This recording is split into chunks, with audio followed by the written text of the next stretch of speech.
Assalamualaikum warahmatullahi wabarakatuh. Salam sejahtera bagi kita semua. Dewan Juri yang terhormat, perkenalkan, nama saya Muhammad Amar Aldin selaku pembicara pertama yang akan menyampaikan opening statement dan closing statement. Lalu rekan saya Muhammad Al-Mahdi Raja Asril selaku pembicara kedua yang akan menyampaikan argumentasi pro-nya. Serta rekan saya Adam Faiz Abdillah selaku pembicara ketiga yang akan menyampaikan argumentasi kontra dalam mosi kita kali ini, yaitu Dewan ini mewajibkan setiap desa di Kabupaten Pasuruan membangun pusat kreativitas remaja, yaitu Youth Center, guna mencegah maraknya aksi balap liar dan kenakalan remaja.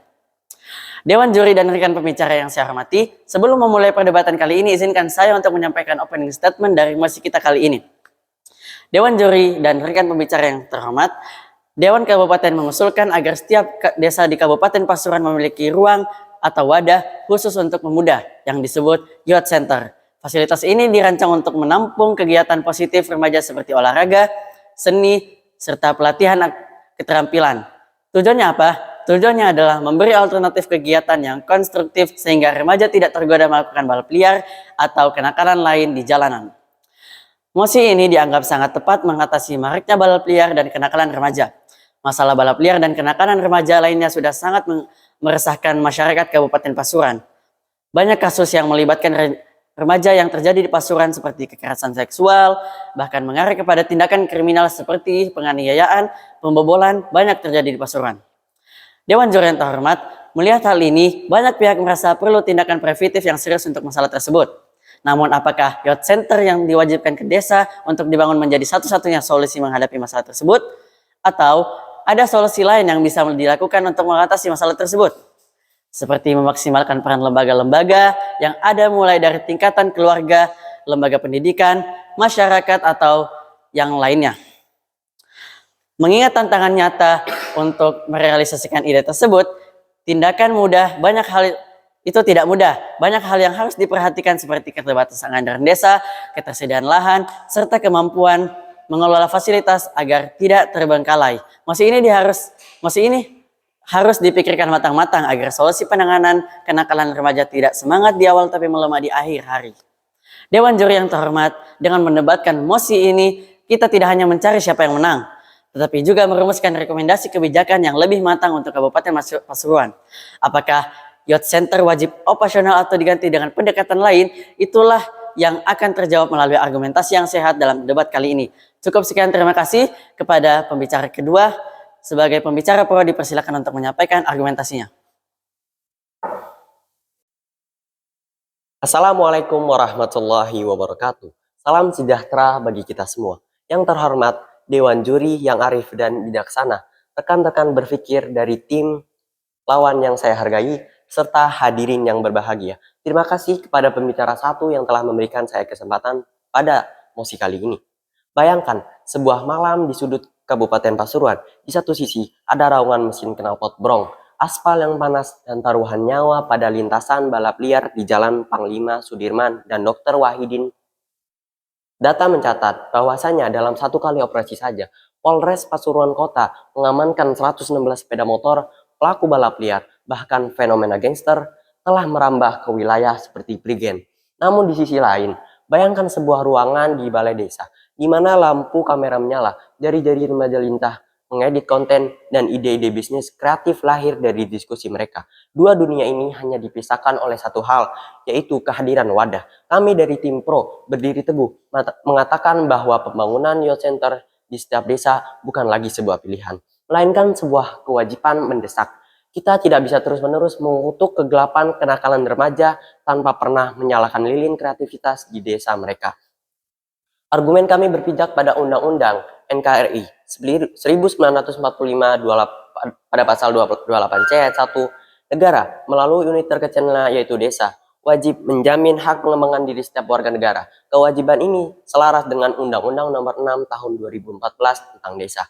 Bupati Pasuruan telah menegaskan bahwa dana desa harus memiliki dampak sosial yang nyata. Memberikan anggaran desa habis hanya untuk semen tanpa menyentuh pembangunan mental pemuda adalah bentuk pengabaian konstitusi. Secara teologis, kita merujuk pada kisah agung Ashabul Kahfi. Al-Quran menceritakan pemuda yang mencari perlindungan di dalam gua untuk menjaga integritas mereka dari sistem yang rusak. Di tengah badai kenakalan remaja saat ini, Youth Center adalah gua modern tersebut. Inilah tempat bagi remaja kita untuk bersembunyi dari pengaruh buruk jalanan, untuk kemudian keluar sebagai pemuda yang membawa perubahan. Membangun wadah ini adalah bentuk ibadah jariah pemerintah desa dalam menjaga amanah masa muda generasi kita. Pertanyaannya, apakah desa mampu? Mari kita bicara tentang fakta. Yang pertama, kemampuan finansial. Dana desa saat ini mencapai ratusan juta hingga miliaran rupiah. Sesuai Permendes PDTT, anggaran ini sah digunakan untuk pemberdayaan pemuda. Rata-rata dana desa di Pasuruan adalah sekitar 800 juta hingga 1,2 miliar.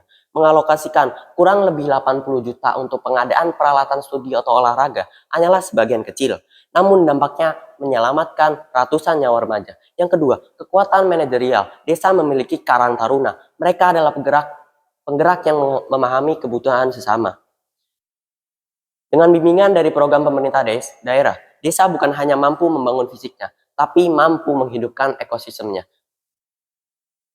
Untuk menjawab tantangan implementasi, kami menawarkan formula 3M. Yang pertama, mandat anggaran, yaitu mewajibkan porsi minimal dana desa untuk pemberdayaan pemuda. Yang kedua, multifungsi aset, yaitu mengoptimalisasi aset desa, mengubah gudang mangkrak atau balai desa menjadi studio kreatif. Kita butuh fungsi, bukan hanya sekedar kemewahan bangunan. Yang terakhir, manajemen karang taruna, dengan mengelola semangat kepemudaan agar fasilitas ini tetap hidup dan relevan. Jika tim lawan berargumen bahwa jalan desa lebih mendesak, maka kami tegaskan, apa gunanya aspal yang mulus jika hanya menjadi tempat remaja kita meregang nyawa? Polisi hanya bisa menangkap, tapi desa bisa merangkul. Jangan salahkan remaja yang salah melangkah jika kita sebagai pembuat kebijakan enggan menyediakan ruang untuk mereka berpijak. Dewan juri yang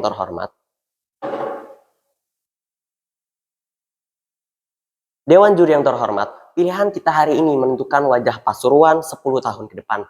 Apakah kita ingin dikenal sebagai daerah dengan aspal yang penuh darah, atau daerah dengan desa yang penuh karya? Oleh karena itu, kami tegaskan sekali lagi bahwasanya mewajibkan youth center di setiap desa adalah harga mati demi martabat generasi kita. Sebab pemuda bukan hanya pemilik masa depan, mereka adalah pemegang kendali masa kini.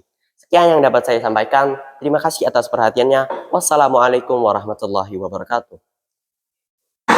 Assalamualaikum warahmatullahi wabarakatuh. Salam, Om Swastiastu, Namo Buddhaya, dan salam kebajikan. Wahai Dewan Juri yang terhormat, izinkan saya selaku dari tim kontra untuk memaparkan pandangan-pandangan saya terkait mosi debat kali ini, yang akan dirangkum menjadi 4 poin-poin penting. Yang pertama, saya tegaskan bahwa kenakalan remaja seperti balap liar, pelecehan seksual, dan lain-lain adalah masalah yang serius dan harus kita selesaikan. Saya percaya bahwa dalam mosi debat kali ini, pemerintah Kabupaten Pasuruan memiliki tujuan yang mulia, yaitu menekan angka kenakalan anak remaja. Namun, yang dipersoalkan adalah apakah dengan pembangunan youth center tersebut dapat menanggulangi dan menyentuh titik-titik vital yang ada di kalangan remaja. Masalahnya, kenakalan remaja tersendiri tidak semata-mata muncul karena kekurangan fasilitas. Masalah-masalah remaja seperti kenakalan tersebut lebih bermuara kepada psikologi pribadi, kurangnya peran keluarga, kurangnya pembentukan karakter di sekolah, dan lingkungan yang kurang baik. Nah, yang dipertanyakan kembali adalah apakah youth center itu mampu untuk menjangkau hal-hal tersebut? Menurut saya tidak.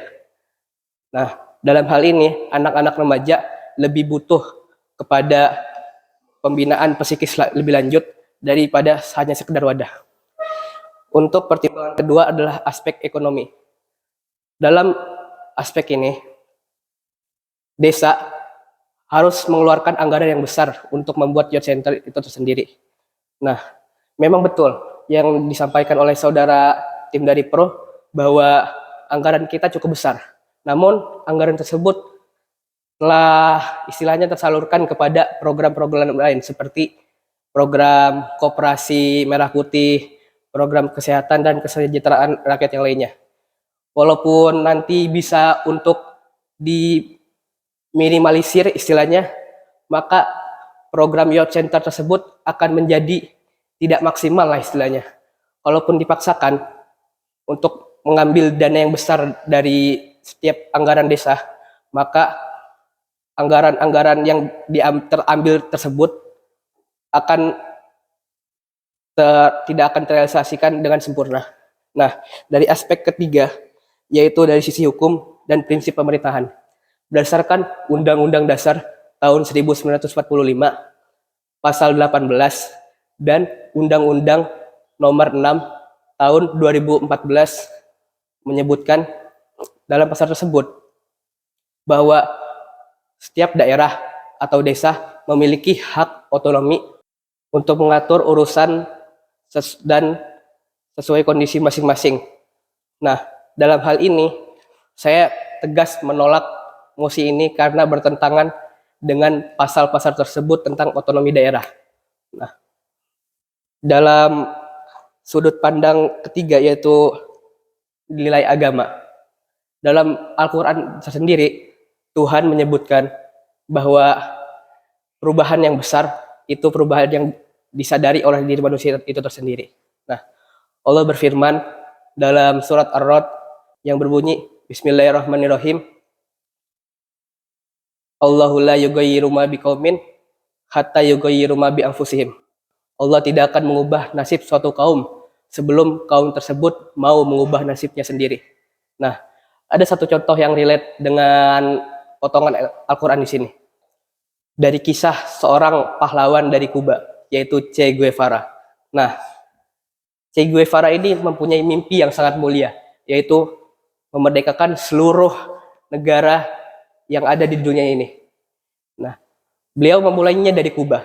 Setelah berhasil memulai operasinya tersebut, memerdekakan Kuba, beliau memulai langkah selanjutnya ke Libya yang saat itu sedang dijajah juga. Nah, perbedaannya langsung dirasakan sangat drastis sekali oleh Che Guevara. Beliau berakhir dengan dibunuh oleh tentara-tentara CIA. Karena apa? Karena masyarakat Libya sendiri bermental dijajah, bermental lemah. Tidak ada niat perubahan dalam diri mereka sendiri. Jadi, kalau kita mau melakukan perubahan, maka kita harus memulainya dari dalam diri sendiri. Percuma kalau sudah ada bangunan, tapi tidak ada niat untuk berubah. Nah, sekian dari argumen yang saya sampaikan. Kurang lebihnya mohon maaf. Wassalamualaikum warahmatullahi wabarakatuh. Dewan Juri yang terhormat, tibalah kita pada penghujung debat pada kali ini, yang mana saya akan menyampaikan kesimpulan-kesimpulan yang bisa kita tarik dari pembicara kedua dan pembicara ketiga ini. Kesimpulan yang bisa kita tarik dari pembicara kedua selaku pembicara pro adalah pembangunan pusat kegiatan pemuda atau youth center ini di setiap desa merupakan suatu keharusan mutlak yang tidak bisa ditawari lagi, baik secara hukum maupun fakta, guna menyelamatkan generasi muda Pasuruan dari bahaya kenakalan remaja, kekerasan, dan berbagai perilaku negatif lainnya. Dengan adanya youth center ini, para pemuda memiliki ruang positif untuk berkegiatan, mengembangkan bakat, serta menjauh dari pengaruh buruk lingkungan. Dengan demikian, ini menjadi investasi masa depan Pasuruan yang lebih baik. Lalu, kesimpulan yang bisa kita ambil dari pembicara yang ketiga, selaku pembicara kontra, ada 3 poin. Yang pertama, tidak semua desa memiliki tingkat dan jenis kenakalan yang sama. Pendekatan satu ukuran untuk semua tidak efisien dan bisa jadi tidak diperlukan di desa yang masalahnya kenakalan rendah atau berbeda bentuk. Yang kedua, anggaran desa terbatas. Membangun pusat kreativitas akan memangkas anggaran sektor prioritas seperti kesehatan dan pendidikan, yang justru lebih fundamental bagi kesejahteraan masyarakat. Yang ketiga, prinsip surat Ar-Ra'd menyatakan bahwa perubahan nasib suatu kaum bergantung pada usaha mereka sendiri, bukan sekedar fasilitas fisik dipaksa dari luar. Pusat kreativitas tanpa diiringi kesadaran dan partisipasi aktif remaja serta masyarakat setempat tidak akan otomatis mencegah balap liar atau kenakalan remaja. Dari itu, pemberlakuan wajib ini harus dibarengi oleh kajian dan pemetaan dan konferensi sesuai kebutuhan dan kemampuan, sehingga pemenang kenakalan remaja bisa berjalan efektif dan efisien demi kebaikan pasuruan ke depannya. Sekian, terima kasih. Wassalamualaikum warahmatullahi wabarakatuh.